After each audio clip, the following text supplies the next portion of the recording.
कुंडली का 8वां भाव। नमस्ते दोस्तों, मेरा नाम है उर्वशी जोशी और ये है मेरा चैनल 333 हाई प्रीस्टेस।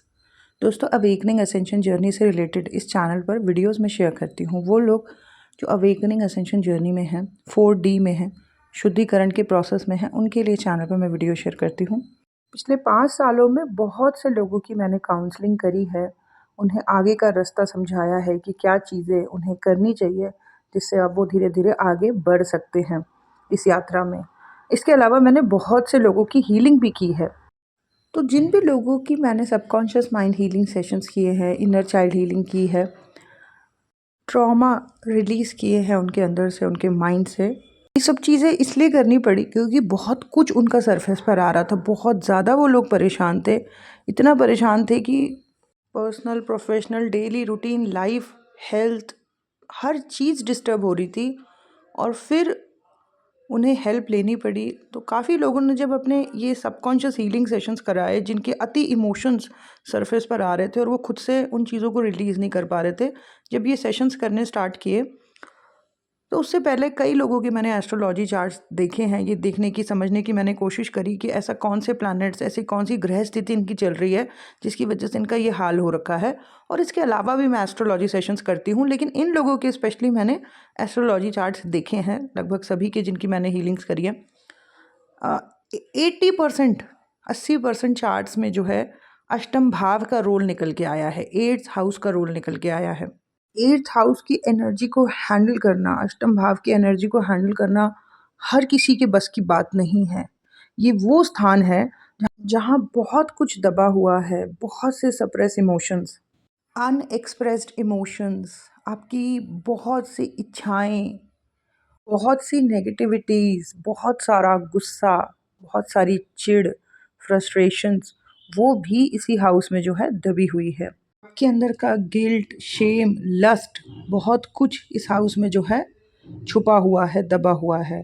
और आपके अंदर की बहुत सारी पॉजिटिविटी, आपके अंदर की दबी हुई पोटेंशियल्स भी इस हाउस में है, लेकिन वो नेगेटिविटी की लेयर के नीचे है। जब तक वो नेगेटिविटीज़, डार्कनेस क्लीन नहीं होगी, वो सारी सफाई नहीं होगी, तब तक जो हिडन पोटेंशियल्स हैं, आपकी सीक्रेट पोटेंशियल्स हैं, तब तक वो बाहर नहीं आ सकती है। इस भाव के एक्टिव होने के बाद, अष्टम भाव की दशा आने के बाद जो है, बहुत से लो वाइब्रेशनल लोग भी आपके जीवन में आते हैं। ऐसे लोग जो अपनी कार्मिक चीज़ों में फंसे हुए हैं, जो परेशान है, जिनके माइंड में बहुत नेगेटिविटी रहती है, ऐसे लोग भी आपके जीवन में बहुत आते हैं और उनकी वजह से आपके जीवन पर भी बहुत प्रभाव पड़ता है। इनमें से कई लोगों से आप बहुत ट्रिगर हो जाते हो और उन ट्रिगर की वजह से आपके बड़े सप्रेस नेगेटिव इमोशंस भी सरफेस पर आते हैं। इसके अलावा जो है, जब किसी के अष्टम भाव की दशा चल रही होती है, इतना कुछ दबा हुआ जो है डार्कनेस, वो सरफेस पर आता है, इतनी नेगेटिविटी सरफेस पर आती है, अनएक्सप्रेस्ड इमोशंस इतने ज़्यादा मन के ऊपर हावी होने लगते हैं। तो जैसा हमारा मन होता है वैसे ही हमारे आसपास की एनर्जीज होती हैं। लोग भी वैसे ही आते हैं जो दुखी, परेशान या उलझे हुए हैं या डार्कनेस में है, वैसे ही लोग जीवन का हिस्सा बन जाते हैं। ठीक है। और इसके अलावा ऐसा मन जिसके अंदर हर वक्त नेगेटिविटी है, दुख है, परेशानी है, पीड़ा है, ऐसे लोगों के ऊपर नेगेटिव एनर्जीज अटैक भी बहुत ज़्यादा होते हैं। ठीक है। मन जो है ना वो कमज़ोर हो रखा है, मन जो है वो पीड़ा में है, मन जो है वो परेशान है, क्रोध में है, लस्ट में है। तो ऐसे लोगों के ऊपर जो है नेगेटिव एनर्जीज़ का अटैक भी या नेगेटिव एनर्जीज़ का प्रभाव भी बहुत ज़्यादा पड़ने लगता है। अष्टम भाव वाले लोगों को, जिनकी भी अष्टम भाव की दशा चल रही होती है, जैसे शुक्र आपके अष्टम भाव में है या बृहस्पति आपके अष्टम भाव में है या मंगल आपके अष्टम भाव में है, राहु आपके अष्टम भाव में है, केतु आपके अष्टम भाव में है, तो जिसकी भी अष्टम भाव की दशा चल रही होती है, उन लोगों को ऑकल्ट में बहुत इंटरेस्ट आने लगता है। ये सब एस्ट्रोलॉजी, न्यूमरोलॉजी, वास्तु, टैरो, इन चीज़ों में बहुत इंटरेस्ट आने लगता है।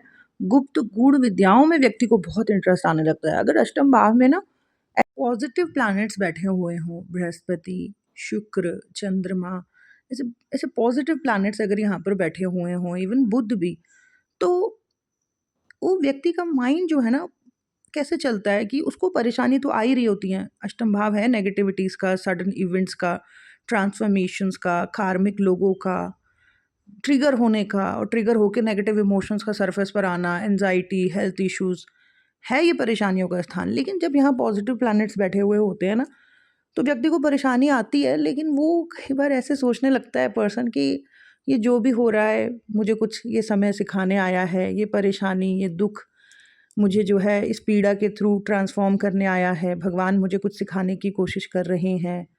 तो फिर भी दुखों में भी इनका माइंड जो है ना पॉजिटिव रहता है और ये ज्ञान में रहते हैं, कुछ सीखने में रहते हैं, अच्छी चीज़ों में रहते हैं और आगे बढ़ते रहते हैं धीरे-धीरे। लेकिन अगर अष्टम भाव में किसी के क्रूर या उग्र प्लैनेट्स बैठे हुए हैं या पाप प्लैनेट्स बैठे हुए हैं, जैसे मंगल, केतु, राहु, शनि, इस तरीके के सूर्य, इस तरह के प्लैनेट्स अगर यहाँ पर बैठे हुए हैं ना, जो कि क्रूर हैं या पापी हैं या उग्र हैं, तो अगर ऐसे लोग जिनकी कुंडली में इस तरीके के ग्रह अष्टम भाव में बैठे हुए हैं, इनके साथ कोई दुर्घटना हो जाए, इनको कोई हेल्थ इश्यूज़ हो जाए, इनके साथ कोई सडन इवेंट्स हो रहे हैं, तो इनका माइंड उन चीज़ों को पॉजिटिवली ज़्यादा ले नहीं पाता। इनके माइंड में ये ज़्यादा चलता है कि इनके ऊपर किसी ने कुछ करा दिया है, इनके लिए कोई तंत्र कर रहा है, इनके लिए कोई बुरा करा जा रहा है, कोई और है दुश्मन जो इनको जो है बर्बाद करना चाह रहा है। तो इस तरीके की बातें इनके माइंड में बहुत चलती हैं और इनको लोगों के ऊपर बहुत शक, वहम भी बहुत होता रहता है कि इसने तो नहीं कुछ कर दिया, इसने तो नहीं कर दिया, ये तो कुछ नहीं कर रही है। और इसके साथ-साथ ये थोड़ा डरे हुए भी रहते हैं। कई बार ये लोग जो हैं अपने डर और वहम के चक्कर में जो है गलत प्रैक्टिसेस में भी जो है आने लगते हैं, डार्क प्रैक्टिसेस में आने लगते हैं या ऐसे लोगों के संपर्क में ये जाने लगते हैं जो ऐसे डार्क चीज़ें करते हैं, ऐसे लोगों के संपर्क में जो है ये आने लगते हैं और ये इसलिए उस तरफ जाने लगते हैं क्योंकि उनको लगता है कि ये यहीं से इनका बचाव हो सकता है। देखो, जो भी दुःख, परेशानी, कष्ट व्यक्ति के ऊपर आ रही होती है ना, वो उसके खुद के कर्म होते हैं। अब इस बात को जितना जल्दी कोई व्यक्ति समझ ले, जैसे बृहस्पति, शुक्र, चंद्रमा या बुध यहाँ पर बैठा होता है, तो कहीं न कहीं उस व्यक्ति को समझ आ रहा होता है। अष्टम भाव में अगर ऐसे पॉजिटिव प्लैनेट्स बैठे होते हैं, कहीं न कहीं व्यक्ति को समझ आ रहा होता है मेरे ही कर्म मेरे ऊपर हावी हो रहे हैं, ठीक है? मुझे ही अपने अंदर झाँकना है, मुझे ही अपने अंदर सुधार करना है, तभी मेरा कल्याण हो सकता है, तभी मैं इस दलदल से बाहर आ सकता हूँ, आ सकती हूँ। लेकिन जब यहाँ पर इस तरीके के उग्र पाप प्लैनेट्स बैठे हुए होते हैं, उनको ये बात समझ नहीं आ रही होती है। उनका दिमाग बार-बार बाहर के लोगों की तरफ ही जा रहा होता है। उनका दिमाग में शक, वहम ज़्यादा चल रहा होता है। अब ये जो अष्टम भाव है, वैसे तो इसे यहाँ से कुंडलिनी शक्ति को देखा जाता है, यहाँ से सीक्रेट गुप्त चीज़ों को देखा जाता है। लेकिन जो भी पॉजिटिविटी है, डिवाइन एनर्जी है, वो बहुत नीचे है इस हाउस में। ऊपर-ऊपर जो है दलदल है, नेगेटिविटी है, विष है। जब वो सब साफ़ होगा ना, तब नीचे से जो है पॉजिटिविटी बाहर आएगी, ऊपर की तरफ उठेगी। तो इस हाउस का जिसकी भी ये हाउस की दशा चल रही होती है, मैं कितने ही लोग हैं जिनकी मैंने हीलिंग करी है, क्लीनिंग की है। मैंने देखा कि जैसे-जैसे उनकी हीलिंग हुई, उनकी क्लीनिंग हुई, बहुत सुंदर उनका वर्ज़न, बहुत टैलेंटेड वर्ज़न, बहुत प्योर वर्ज़न उनका बाहर निकल के आया, जो कि पीसफुल तरीके से, बैलेंस तरीके से लाइफ़ को जीते हुए जग कल्याण, समाज का भी कल्याण जो है करना चाहते हैं। तो ऐसा मैंने लोगों को ट्रांसफ़ॉर्म होते हुए देखा है और ऐसा लगा जैसे कि कोई कीचड़ में से कमल निकल रहा है, उस कीचड़ से बल्कि बाहर ही आ गया, ऐसा लग रहा है भगवान के चरणों पर चला गया है। इस तरीके की मतलब मुझे विजुअलाइज़ेशन होती है जब मैंने लोगों को ट्रांसफ़ॉर्म होते हुए देखा। तो 8th हाउस का मैंने देखा कि बहुत बड़ा रोल है, बहुत सारे लोग जो इस जर्नी में हैं, अष्टम भाव का बहुत बड़ा रोल है और जैसे मैंने कहा कि अष्टम भाव जो है, 8th हाउस जो है वो दलदल है, नेगेटिविटीज़ है ना? सप्रेस्ड, अनएक्सप्रेस्ड इमोशंस हैं। लेकिन उस दलदल के नीचे, उस गंदगी के नीचे बहुत सी पॉजिटिविटी है, डिवाइन एनर्जी है। तो जैसे-जैसे ये गंदगी हटेगी, लोगों पे शक करना, लोगों से डरना, लोगों पर वहम करना, ये सही नहीं है। अपने अंदर झाँकना, अपने अंदर की नेगेटिविटीज़ को हटाना, अपने अंदर की डार्कनेस को क्लीन करना, ये ज़रूरी है, ठीक है? तो जो भी लोग ये कर पा रहे हैं, डेफ़िनेटली वो अपने प्योरेस्ट वर्ज़न में आ रहे हैं।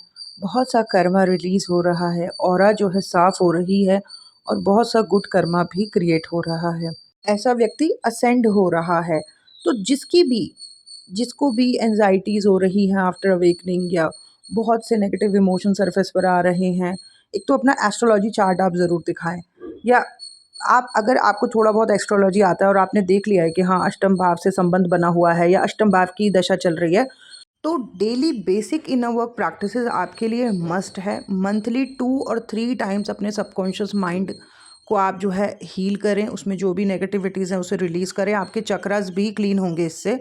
इसके अलावा एक रेमेडी है जो बहुत अच्छा रिजल्ट आपको देगी, वो है कि 8th हाउस में जो आपकी राशि है, 1 से 12 तक राशि होती है ना, मेष से मीन तक, तो जो भी राशि वहाँ पर आपकी है, जो नंबर वहाँ पर लिखे हुए हैं ना, 1 2 3 4 12 तक जो भी नंबर वहाँ पर लिखे हुए हैं, जो भी राशि वहाँ पर है, फॉर एग्जाम्पल 8th हाउस में आपका 1 नंबर लिखा हुआ है, ठीक है? 1 मतलब एरीज यानी कि मेष राशि। मेष राशि का मालिक कौन होता है? मंगल। तो आप ना हर मंगलवार के दिन अपने हाथ से लाल रंग की चीज़ों का जो है ना डोनेशन दान करना शुरू करें। आप मंदिर में भी कर सकते हैं या फिर ज़रूरतमंद लोगों को भी आप वो डोनेट कर सकते हैं। इस तरीके की डोनेशन, ये दान आप ना हर हफ्ते करें, हर हफ्ते करते रहें, 11 हफ्ते, 21 हफ्ते, लंबे समय तक करते रहें। लेकिन आप देखना दूसरे या तीसरे हफ्ते से ही आप देखना, जब आपने ये डोनेशन स्टार्ट करी, दूसरे या तीसरे हफ्ते से ही आपकी लाइफ में ना कुछ चेंजेस, पॉजिटिव चेंजेस आने शुरू हो जाएंगे। अष्टम भाव में जो राशि है और उस राशि का जो मालिक है, उसकी वजह से ना आपके ऑरा से, आपकी एनर्जी बॉडी से बहुत सारी हैवीनेस जुड़ी हुई है। तो जैसे जैसे आप उन चीज़ों का डोनेशन करोगे, तो आपकी ऑरा से वो सारी चीज़ें उतरना शुरू हो जाएंगी। तो ये एक बहुत अच्छा, बहुत स्ट्रॉन्ग तरीका है, बहुत स्ट्रॉन्ग रेमेडी है बहुत कुछ रिलीज़ करने की। अगर 9 नंबर आपके अष्टम भाव में है, धनु राशि है, तो आप कॉपी, किताबें, इन सब चीज़ों का दान करना शुरू करो ज़रूरतमंद लोगों को हर वीरवार के दिन, और करते रहो। और दूसरे तीसरे हफ्ते से ही आप बड़े पॉजिटिव रिजल्ट्स अपने जीवन में महसूस करोगे। इसके अलावा अष्टम भाव जो है वो गुप्त सीक्रेट चीज़ों का स्थान है, ठीक है? तो कुछ चीज़ें ना सीक्रेट भी रखनी है। फॉर एग्जाम्पल आपका जो है अष्टम भाव में बृहस्पति है, गुरु है, तो गुरु की जो है 2 राशियाँ हैं, धनु और मीन, यानी कि 9 एंड 12। तो फॉर एग्जांपल आपके चार्ट में 9 नंबर जो है 4th हाउस में है और 12 नंबर जो है वो आपके 7th हाउस में है। 4th हाउस होता है हमारी डोमेस्टिक लाइफ, हमारी प्रॉपर्टी, हमारा घर, हमारी मदर। तो आप ना अपने घर में जो भी सुख शांति है, खुशियाँ हैं, या जो भी प्रॉपर्टीज़, घर वगैरह आपने बनाए हैं, उन चीज़ों के बारे में लोगों से ज़्यादा डिस्कस ना करें। उन चीज़ों को थोड़ा गुप्त ही रहने दें, सीक्रेट ही रहने दें। या जैसे दूसरी राशि मैंने कहा 7th हाउस में, 7th हाउस पार्टनर है, तो अपने पार्टनर से रिलेटेड चीज़ों को आप ज़्यादा शो ऑफ मत करें, ठीक है? उनके से रिलेटेड चीज़ों को ज़्यादा डिस्कस ना करें। इन चीज़ों को थोड़ा सीक्रेट, थोड़ा गुप्त ही रहने दें, ठीक है? जितना ये चीज़ें सीक्रेट रहेंगी, गुप्त रहेंगी, छुपी रहेंगी, उतना आप देखोगे कि आराम से सब कुछ चल रहा है। लेकिन लेकिन जैसे ही आप इन चीज़ों के बारे में शेयर करना शुरू करोगे, शो ऑफ करना शुरू करोगे, आप देखोगे कि परेशानियाँ आ रही हैं। तो कुछ चीज़ों को जो है वो गुप्त रखना, सीक्रेट रखना भी ज़रूरी है। तो दोस्तों, ये था ओवरऑल मेरा एक अष्टम भाव से रिलेटेड इन डिटेल वीडियो। पहले भी अष्टम भाव से रिलेटेड मैंने कई वीडियो समय समय पर शेयर किए हैं, और मैं शेयर इसीलिए कर रही हूँ क्योंकि ज़्यादातर अष्टम भाव वाले लोग ही जो हैं इस अवेकनिंग असेंशन की जर्नी में हैं। उन्हीं को कई तरीके की परेशानियाँ हो रही हैं, उन्हीं को काफ़ी काम अपने ऊपर करना है। इसीलिए ये वीडियो मैंने आपके साथ शेयर किया। That's it. Thank you so much. God bless you all. Bye bye.